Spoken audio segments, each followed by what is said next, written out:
The North was actually the South.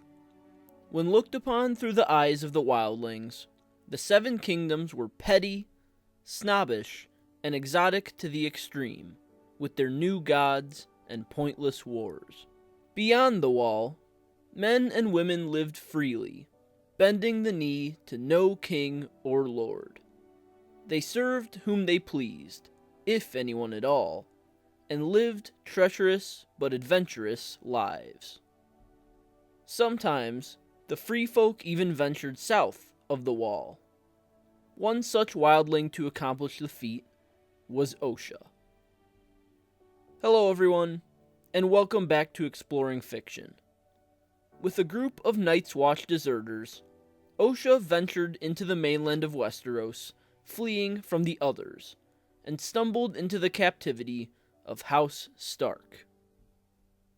While at first she appeared hostile, she soon showed her worth, and was eventually even trusted with one of the heirs to Winterfell, young Rickon Stark. While the North began to crumble, and the Stark children's worlds began to fall apart, Osha found her true purpose, shifting from enemy to ally.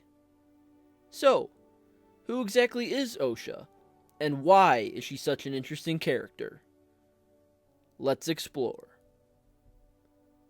Osha the Wildling was born in an unspecified year to unspecified parents, as since she existed outside the Seven Kingdoms, little record was kept of her history.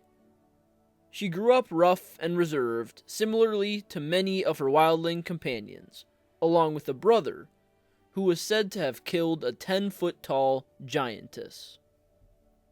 In line with most wildling women, she eventually became a spear wife. She was lean and tall, possessing a flat figure. Her hair was shaggy and brown, her face hard, showing signs of the weathered life of a wildling. And beneath her brown robes and furs, her body was covered in scars, an indication of the brutality of her ways. Like most of her kin, Osha devoutly worshipped the old gods, of which she acquired much knowledge. Yet besides the many faces of the werewoods, other ominous beings lurked in the shadows beyond the wall. The others, undead figures of murderous intent, stalked about, killing without remorse. During the initial events of the first volume of A Song of Ice and Fire, A Game of Thrones, Osha and her companions, consisting of 3 other wildlings and the Night's Watch deserters Stiv and Wallen, scour the wall and cross into the north of Westeros. Fleeing the cold and calculating others, they eventually creep into the Wolf's Wood outside Winterfell, where they find the crippled and helpless boy, Bran Stark. The company debates on what they should do with their newfound victim, and Osha suggests hauling him beyond the wall as a captive to Mance Rayder, as they can then use young Lord Stark as a means of passage into the Seven Kingdoms. Before they can act, however, Robb Stark, Grey Wind, Theon Greyjoy, and Summer all arrive in the glade, killing the savage horde.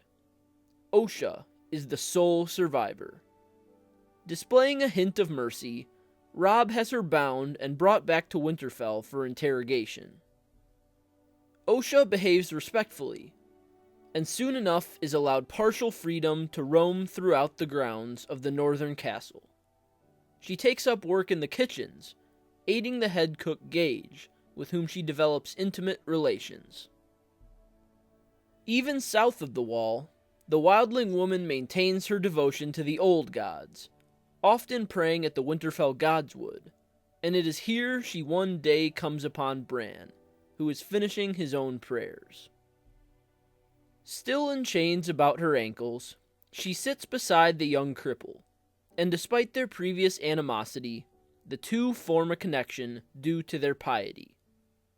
Osha explains to Bran that the North is the only place left where the old gods still listen, as all the weirwoods are gone from the South, and that when he sees and hears the leaves rustling, it means the old gods are listening to his prayers. She also warns that Robb, the acting Lord of Winterfell, marches to the wrong war. While he rides south to free his father and defeat the Lannisters, the others are gathering far in the north, and that is the only enemy that matters. Osha even warned Robb of this, but he brushed her aside, unconcerned with her superstitious mutterings. After some time, in which the dark tides of fate begin to wash over the Stark family, Bran dreams that his father, Lord Eddard, is in the crypt below Winterfell. Insistent on checking, he consults with Maester Luwin, who agrees to accompany him beneath the earth, but asks Osha to carry Bran into the crypt. She agrees, and her chains are removed, though the shackles remain to show that she's still under some scrutiny. Osha explains after life beyond the wall, she has no fear of the crypt, and carries Bran down alongside Maester Luwin.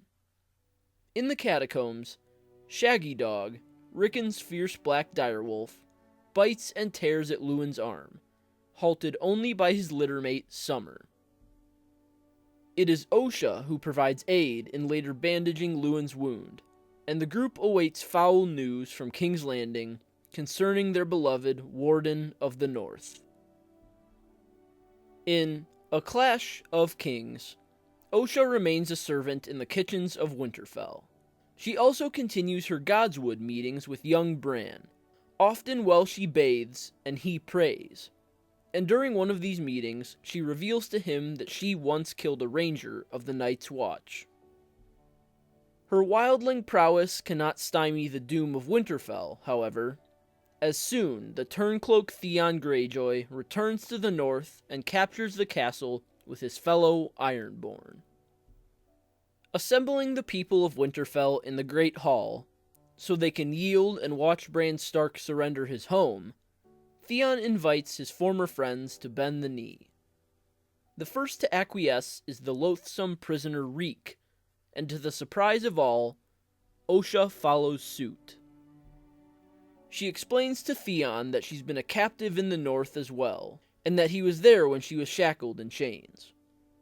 The Spearwife says that she's grown tired of her servant's life at Winterfell, and once more yearns for a weapon in her hand, regardless of who she serves. Theon presents her with a spear, and when the Ironborn Stig mocks her, Osha knocks him to the ground with a few battering blows to choice places. Theon and the other Iron Islanders laugh and admire her spirit, and the Turncloak accepts her into his service. Before long, however, Osha soon proves her loyalty to the true Lords of Winterfell once again. In the wee hours, she, along with Bran, Rickon, Hodor, Jojen and Mira Reed, and the direwolves Summer and Shaggy Dog, escape the castle unnoticed. On the way out, she kills the Ironborn man Drennan, slitting his throat with his own knife after seducing him. Into the wild goes the fearful band, intent on permanent escape from Theon's clutches. Or at least that is what the Ironborn are led to believe. The next day, Theon leads a hunt for his fleeing prisoners, accompanied by his Ironborn men and Maester Luwin. Luwin convinces him to have mercy on Hodor and the children, but Theon promises death for Osha for breaking her vow to him. While the dim-witted Ironborn prowl the Wolfswood and the rest of the surrounding wilderness, Osha and her companions instead hide in the crypt below Winterfell, a place in which they'd been taking refuge since their escape. While they hide, chaos ensues above ground.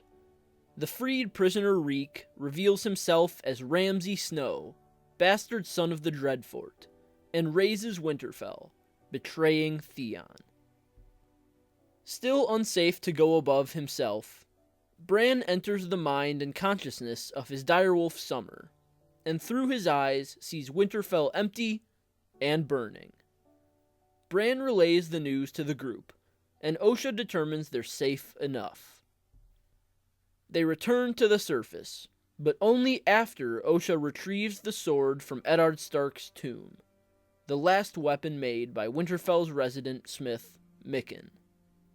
The group beholds what's left of Winterfell, ruins and flames, and despite the allegiance of her younger self, Osha's mind fills with rage.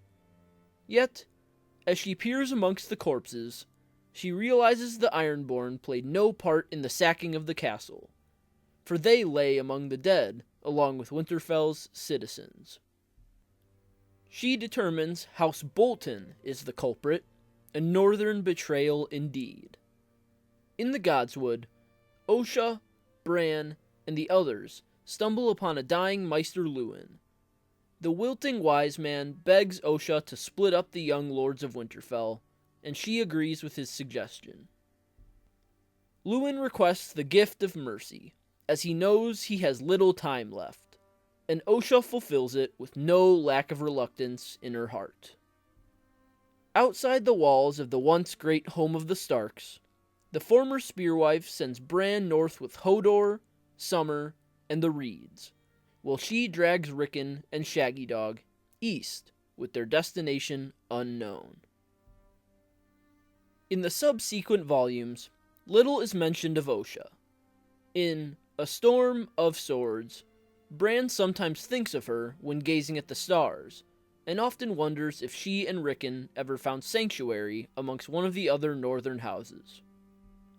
Osha goes unseen and unmentioned in A Feast for Crows, but in A Dance with Dragons, possible news regarding her fate looms large. While taking refuge in White Harbor, Davos Seaworth consults with Lord Wyman Manderly, who presents him with the boy Wex Pike. Lord Manderly explains that Wex had hidden in the Heart Tree in the Godswood during the sacking of Winterfell, and had followed the trail of Osha and Rickon in their flight east. He explains that according to the boy, Osha and Rickon are in hiding on the island of Skagos. Osha begins as a free spearwife beyond the wall, bowing to no one save Mance Rayder, a man chosen by consensus amongst the wildlings to lead. She is hostile toward the people of mainland Westeros, and savage by comparison. When she first stumbles upon the helpless Bran Stark, she wishes to use him as a bargaining chip against the Lords of the North and the Night's Watch. However, Osha is captured and forced into servitude at Winterfell, where her loyalty soon begins to ebb in the other direction. She forms a bond with young Bran, one of the few mainlanders left to truly revere the old gods as she does, and she grows protective of him. This is assuredly only compounded by his crippled nature, as well as the death of his father Lord Eddard, news of which she's present in Winterfell to hear. Through its charm and hardy atmosphere, Winterfell opens its metaphoric arms to Osha, and she grows content with life south of the Wall. And when the Turncloak Theon Greyjoy scales the walls and captures the Grand Northern Fortress, Osha enters his servitude as a ploy to smuggle away the young lords Bran and Rickon. Winterfell soon burns and crumbles, products of the machinations of Ramsay Snow, but Osha is ever by the side of those she now cares about, and even goes as far as to accompany young Rickon alone into the wild. Osha's skills, learned through life beyond the wall, equip her to protect Rickon alone, aside from Shaggy Dog, of course, while Bran is left with the retinue including Hodor, Summer, and the Reeds. Often the crows of the Night's Watch defect to the wildlings over the prospect of free reign and dominion for oneself, but hardly is there a tale of the opposite. Yet, Osha fulfills this role. By spending time in Winterfell as a leisurely captive, she comes to appreciate the simple life common to many in Westeros, and even grows close to some of the Stark children through their common beliefs and tribulations. Her captivity soon becomes consensual settlement, and throughout the chaotic fall of House Stark, she stands tall as the mother figure to the terrified Bran and Rickon. While Osha could have accomplished great achievements had she stayed a spearwife, her true purpose is shown as a steward of House Stark.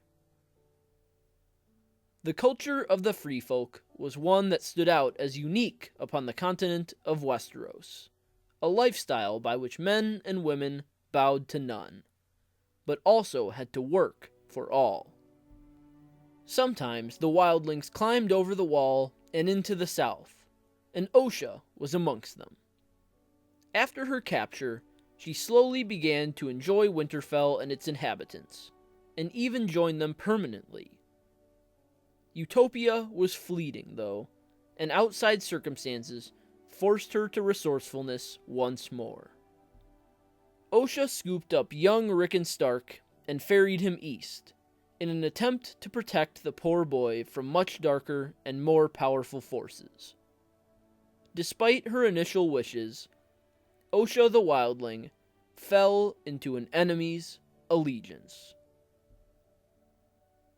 So, that's all for this video. Leave a comment with your thoughts. I'd love to hear them. Leave a like if you enjoyed, and subscribe if you're new here. I'd love to have you. Visit my website, russelawellsauthor.com, for exclusive fiction and more, and sign up for my mailing list for free exclusive content. The links for both are in the description below.